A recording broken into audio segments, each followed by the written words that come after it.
अगर वो व्यक्ति एक लक्ष्य बना लेता कि मुझे इसी दुकान से लाभ उठाना है, तो मेरा देव अधिदेव महादेव उसके ऊपर कृपा करना प्रारंभ कर देता और करुणा जरूर करता। हमारा और आपका लक्ष्य एक होना चाहिए। हम लक्ष्य से दूर हट जाते हैं। थोड़ा समय हम सोचते हैं कि ऐसा कर लें, थोड़े समय वैसा कर लें।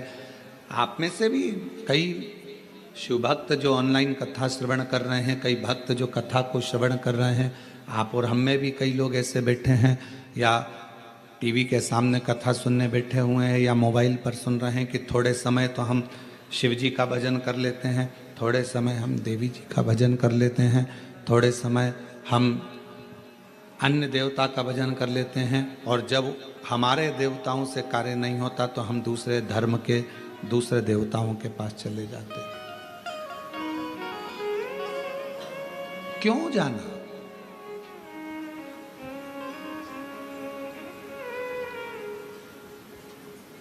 अभी एक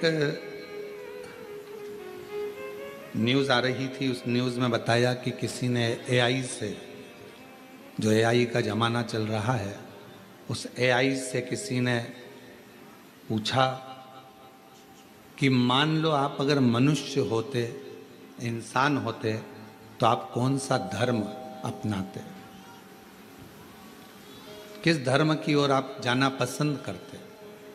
मान लो आप इंसान होते, एआई से पूछा किसी ने मैसेज डालकर कि आप अगर इंसान होते और मनुष्य होते, एआई से पूछा, तो आप कौन सा धर्म अपनाते? तो एआई ने उत्तर दिया कि मैं सनातन धर्म अपनाता, सनातन धर्म के सिवा कुछ नहीं। क्योंकि हमारा सनातन धर्म किसी को दुख देना नहीं सिखाता, किसी जीव की हत्या करना नहीं सिखाता, किसी को कष्ट देना नहीं सिखाता। एक सच्चा सनातनी अपने लक्ष्य को निश्चित रखता है, अपने लक्ष्य पर आगे बढ़ता है, अपने कार्य पर आगे बढ़ता है और कार्य पूर्ण करता है। भगवान कभी नहीं कहता कि तुम अपना घर छोड़ दो, परिवार छोड़ दो, कुटुंब छोड़ दो, नाते छोड़ दो, रिश्तेदार छोड़ दो, आप अपने अपने घर को छोड़कर कहीं चले जाओ। ये मेरी शिव महापुराण की कथा नहीं कहती। शिव महापुराण की कथा तो केवल एक बात कहती है कि अपने लक्ष्य पर चलना। जिस नौकरी को पाना चाहते हो उस नौकरी के पीछे पड़ जाओ। जब उस सर्विस के पीछे आप पड़ जाओगे तो आपको लगेगा कि मुझे कलेक्टर बनना है तो कलेक्टर की तैयारी, एसपी बनना है तो एसपी की तैयारी, मंत्री बनना है, विधायक बनना है। कल पार्षद जी आए थे, उनके परिवार के पिताजी 20 साल से तैयारी में लगे थे कि हमें टिकट मिले और हम चुनाव लड़ें। उनको नहीं मिला तो उनके बेटे ने मेहनत तो करी, लक्ष्य तो नहीं छोड़ा, और लक्ष्य नहीं छोड़ा तो आज पार्षद बनकर बैठ गए। आपका लक्ष्य क्यों छूट रहा है? सावन आया तो हम शंकर जी की आराधना में इतने डूबे, और जैसे ही सावन गया वैसे हम अपनी फिर वही कार्यशैली में, भगवान के मंदिर नहीं जाना, भजन नहीं करना, स्मरण नहीं करना, निंदा में, बुराई में, व्यसनों में फिर डूब गए। केवल सावन के महीने में ही मदिरा का त्याग करा, केवल श्रावण के महीने में ही मांसाहार का त्याग करा, केवल श्रावण के महीने में ही झूठ बोलना बंद करा, केवल श्रावण के महीने में ही गलत काम करना बंद करा। हमारा जैसा क्रम है, आज हम सावन के महीने से नियम उठा लें कि हम व्यसनों से दूर रहें, हम मदिरा से दूर रहें, मांस से दूर रहें, गलत विचारों से, गलत सोच से हम दूर रहें। कोई गलत बात लिख रहा है तो उस पर गलत कमेंट्स ना करें, कोई गलत बोल रहा है तो हम उस पर गलत विचार ना करें। घर में आप लोगों का जो घर है, घर के अंदर खिड़की है क्या? जम के तो बोलो, सबके घर में खिड़की है। अच्छा, खिड़की काहे के लिए बनाई? आप में से किसी ने भी खिड़की चोर को घर में बुलाने के लिए बनाई क्या? पर चोर खिड़की देखता है आने के लिए, आपने खिड़की बनाई थी प्रकाश के लिए, आपने खिड़की बनाई थी हवा के लिए, और खिड़की आप लोगों ने चोर के लिए या चोट्टे के लिए नहीं बनाई। पर चोर उसी खिड़की में से प्रवेश कर रहा है। दरवाजा मजबूत होता है, खिड़की हल्की होती है, तो उसको तोड़ने में उसको देरी नहीं लगती, उसमें से प्रवेश कर जाता है खिड़की में से। अब आपने खिड़की बनाई प्रकाश के लिए, आपने खिड़की बनाई हवा के लिए, और चोर प्रवेश कर रहा है उसी खिड़की में से। चोर के लिए वो खिड़की थोड़ी ना बनाई गई है, चोट्टे के लिए ऐसी खिड़की का निर्माण थोड़ी ना करा गया, ये तो प्रकाश के लिए करा, हवा के लिए करा। उसी तरह भगवान ने ये कान काय के लिए दिया, ये खिड़की काय के लिए बनाई? भगवान ने खिड़की बनाई कि भगवत भजन करना, अच्छी बातें सुनना, अच्छा काम करना, ज्ञान का प्रकाश लेना, अच्छी हवा लेना। पर आप कई लोग इस खिड़की का इतना दुरुपयोग करते हैं कि दिन भर चुगली, गाली, अपशब्द, निंदा सुनने में लगे रहते हैं। मतलब चोट्टे को अंदर प्रवेश करने दे रहे हैं, चोर अंदर जा रहा है, चोर अंदर प्रवेश कर रहा है। ये खिड़की परमात्मा ने जो बनाई है, हमारे नेत्र रूपी खिड़की बनाई कि इस झरोके में से झांकना, भगवान के दर्शन करना, परिवार को देखना, कुटुंब को देखना, व्यापार को देखना, सब देखो। तुम्हारा नेत्र केवल, और हम कह भी देंगे कि भगवान के सिवाय कुछ मत देखो, तो आप लोग ऐसा तो मानने वाले नहीं हैं। सब देखिए, ये परिवार, ये नाते, ये रिश्ते, ये कुटुंब, ये कबीले, सबको देखो। नेत्र दिए पर इससे गलत ना देखो, श्रवण दिया गलत ना सुनो, वाणी दी, जिह्वा दी, इसका सदुपयोग करो। कितना लोग हमको गलत गलत बोलता है, तो क्या हम व्यासपीठ से या अपने शब्दों में क्या गलत का प्रयोग करेंगे? नहीं, क्योंकि उनके बोलने में, उनकी परवरिश में और हमारे बोलने में और हमारे माता पिता के संस्कार में जमीन और आसमान का अंतर हो सकता है।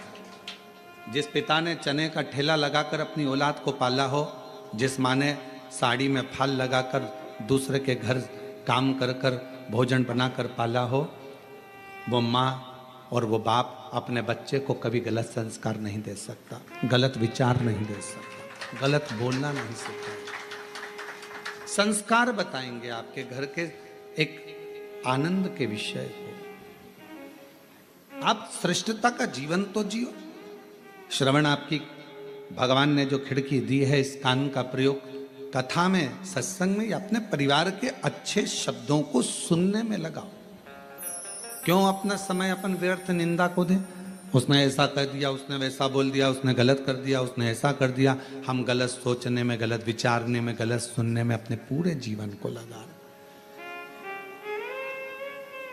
करो मेहनत, एक एक पल का वो जवाब लेता है। आज नहीं तो कल लेता है, पर जवाब जरूर लेता है। एक एक पल का जवाब लेगा, एक एक हिसाब लेगा।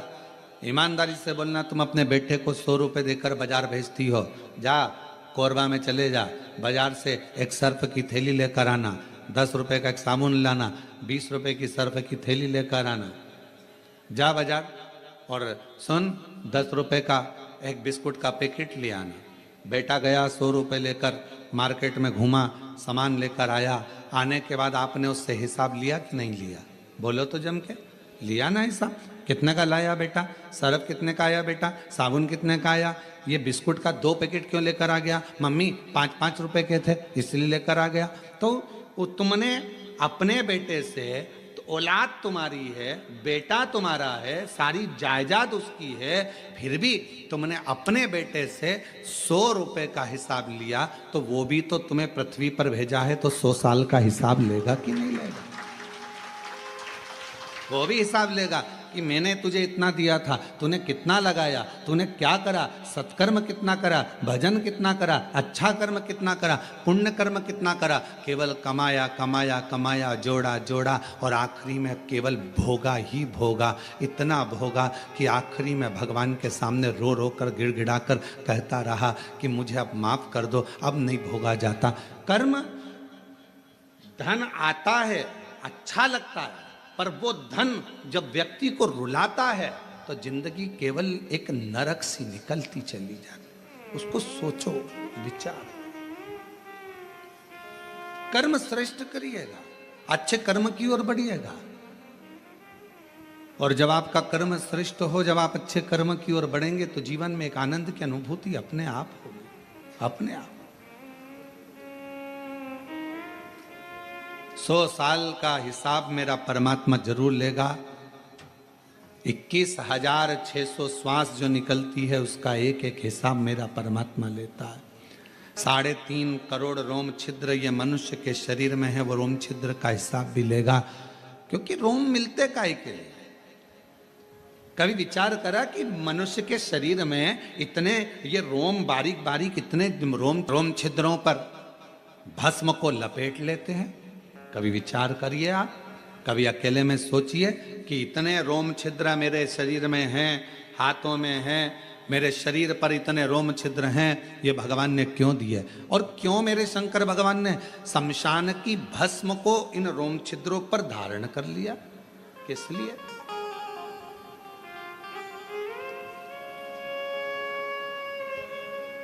क्यों दिया परमात्मा ने। और यह बात स्वयं हमारे शास्त्र वर्णन करते हैं कि भगवान के रोम छिद्र से दुर्वा, तिल ये सब उत्पन्न होते। तो हमारे रोम छिद्र परमात्मा ने इतने क्यों दिए, और क्यों भगवान ने शमशान की भस्म को अपने तन पर धारण करा।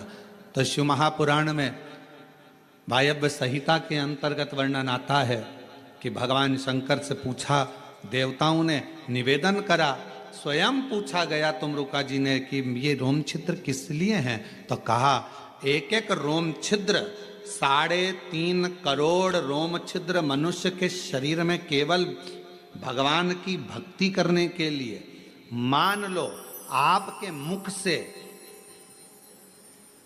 मान लो आपके मुख से, आपके श्रवण से, आपके देखने से, आपके बोलने से, अगर मान लो कभी जिंदगी में मान लो कि तुम्हारे मुख से, श्रवण से, देखने से कोई अच्छा कर्म नहीं हो पाया, और मान लो आप कभी किसी तीर्थ से निकल कर जा रहे थे और उस तीर्थ में भी अगर आपके शरीर का एक रोमा भी गिर गया तो वो तीर्थ में गिरने पर भी वो रोम छिद्र पे पड़ा हुआ रोमा भी आपकी जिंदगी को संवार देता है।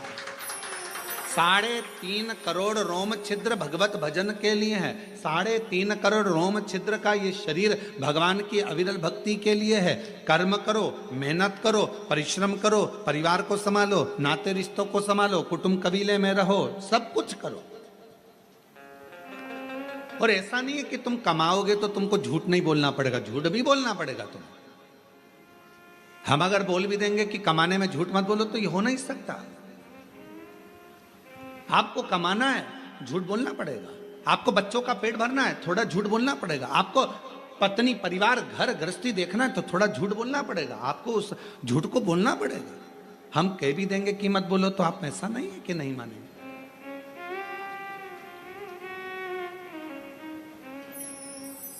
और इसका प्रसंग आज से नहीं है, त्रेता के समय से इसका प्रसंग है। जिस समय पर श्री हनुमान जी महाराज लंका को जलाकर अयोध्या में आ चुके थे, राम जी का राज्य स्थापित हो गया था, भगवान श्री राम अवध के राजा बन गए थे। हनुमान जी घूम रहे थे, कपड़े के व्यापारियों ने, कुछ लोगों ने, दुकानदारों ने, बहुत सारी दुकानें थी, सब ने रोक लिया। हनुमान जी से पूछा, तूने लंका कैसे जलाई, तुमने लंका